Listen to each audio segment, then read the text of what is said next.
क्या आपने भी कभी किसी काम में देर होने पर झुंझलाहट महसूस की है? क्या कभी किसी सपने को पाने की जल्दी में आप हार मान गए? क्या आपने कभी सोचा है कि हम इतने अधीर क्यों होते जा रहे हैं? हमारी रोज़मर्रा की ज़िंदगी इस बात का साक्षात प्रमाण है कि हम एक ऐसे दौर में जी रहे हैं जहां अधीरता हमारी आदत बन चुकी है। हम ट्रैफिक में फंसते ही हॉर्न बजाने लगते हैं, मानो हमारे हॉर्न से जैम खुल जाएगा। हम 10 मिनट में होम डिलीवरी चाहते हैं, वरना ऑर्डर कैंसिल कर देते हैं। मेडिकल रिपोर्ट्स की तो प्रतीक्षा ही नहीं होती हमसे। टैक्सी यदि 1 मिनट भी लेट हो जाए तो बुकिंग रद्द कर देते हैं। किसी को मैसेज भेजा और तुरंत जवाब नहीं आया तो नाराज हो बैठते हैं। किसी काउंटर पर लाइन में खड़े हों और अगर कर्मचारी धीमा हो तो चिढ़कर कुछ न कुछ बोल ही देते हैं। उड़ान विलंबित हो जाए तो एयरलाइन को कोसने लगते हैं, जैसे हम मौसम को बदल सकते हैं। लिफ्ट यदि देर से खुले तो बार बार बटन दबाते हैं, जैसे इससे लिफ्ट को जल्दी आने का आदेश मिल जाएगा।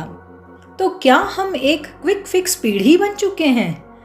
हर चीज़ की हमें जल्दी है। हम अपने दिन को इतना भर लेते हैं कि ज़रा सी देर या अड़चन से हमारा धैर्य टूट जाता है। हमारी दिनचर्या इतनी टाइट हो चुकी है कि हम किसी भी देरी को बर्दाश्त नहीं कर पाते। तो दोस्तों, सवाल यह उठता है कि यह धैर्य क्या है? धैर्य का मतलब है कठिन समय में शांति बनाए रखना और परिणामों के लिए ठहराव के साथ इंतजार करना। धैर्य कोई कमजोरी नहीं, बल्कि ये तो आपकी आंतरिक शक्ति का प्रमाण है। अब आधुनिक जीवन में धैर्य हमारे लिए क्यों जरूरी है? आज की दुनिया इंस्टेंट हो चुकी है। Instant noodles, instant result, instant success. लेकिन सच्ची सफलता, रिश्ते और आत्मविकास सब कुछ समय मांगते हैं। धैर्य ना रखने से हम अधूरी चीजों को अधीरता में खो बैठते हैं। बाइबल की पुस्तक में लिखा है, हे प्रभु, यदि तू हमारे अपराधों का हिसाब रखे तो कौन बचेगा? यह पंक्ति दर्शाती है कि अगर ईश्वर हमारी हर गलती पर तुरंत दंड देने लगे तो हम में से तो कोई भी जीवित ना बचे। सोचिए, हमसे हर दिन कितनी गलतियां होती हैं, लेकिन ईश्वर उन्हें तुरंत नहीं गिनते। वे इंतजार करते हैं, धैर्य रखते हैं और हमें सुधरने का मौका भी देते हैं।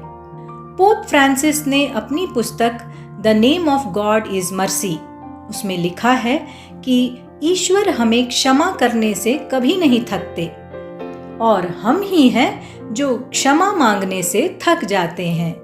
यह ईश्वर की असीम दया और धैर्य का प्रमाण है। ईसा मसीह ने एक अद्भुत दृष्टांत में ईश्वर के धैर्य को बताया है। एक व्यक्ति ने अपने बगीचे में एक अंजीर का पेड़ लगाया, लेकिन 3 वर्षों तक उस पर फल नहीं आया।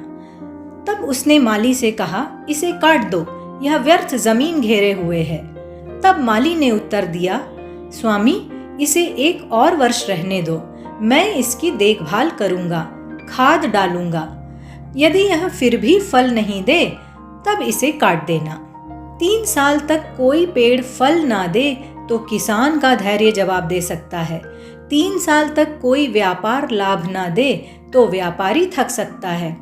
पर माली धैर्यवान था, जैसे ईश्वर हमारे साथ धैर्य रखते हैं। माली के धैर्य और सेवा का परिणाम यह हुआ कि अंततः उस पेड़ पर फल आने लगे। हिंदी में एक प्रचलित कहावत है, सब्र का फल मीठा होता है। इसी प्रकार अंग्रेजी में भी कहा जाता है कि patience is not the ability to wait, but the ability to keep a good attitude while waiting. कवि जॉन मिल्टन ने भी अपनी कविता ऑन हिज ब्लाइंडनेस में लिखा है, they also serve who only stand and wait. यह बताती है कि प्रतीक्षा और धैर्य भी एक प्रकार की सेवा है, एक साधना है जो हमारे आत्मबल को मजबूत करता है। गांधी जी ने भी कहा था, धैर्य का एक क्षण भविष्य की कई त्रासदियों से बचा सकता है। तो जरा सोचिए, क्या हमारा धैर्य उस ईश्वर के धैर्य के सामने कहीं टिक पाता है? शायद समय आ गया है दोस्तों, जब हमें यह सीखना चाहिए कि हर चीज तत्काल नहीं होती। एक पौधे को फल देने में समय लगता है, इसी तरह एक इंसान को भी सुधारने में समय लगता है। धैर्य केवल प्रतीक्षा नहीं, बल्कि एक विश्वास रखना भी है कि सही समय जरूर आएगा। धैर्य कोई जादू नहीं, बल्कि अभ्यास का परिणाम है। जो लोग धैर्यवान होते हैं वही जीवन के असली योद्धा बनते हैं। तो दोस्तों, आज आप एक सवाल खुद से पूछकर देखिए, क्या मेरा धैर्य ईश्वर के धैर्य से मिलता जुलता है? अगर आपको ये वीडियो पसंद आया तो लाइक करें, शेयर करें और चैनल को सब्सक्राइब करना बिल्कुल ना भूलें। और कमेंट में ज़रूर बताइएगा कि आपको कब सबसे ज़्यादा धैर्य की ज़रूरत महसूस हुई थी। धन्यवाद।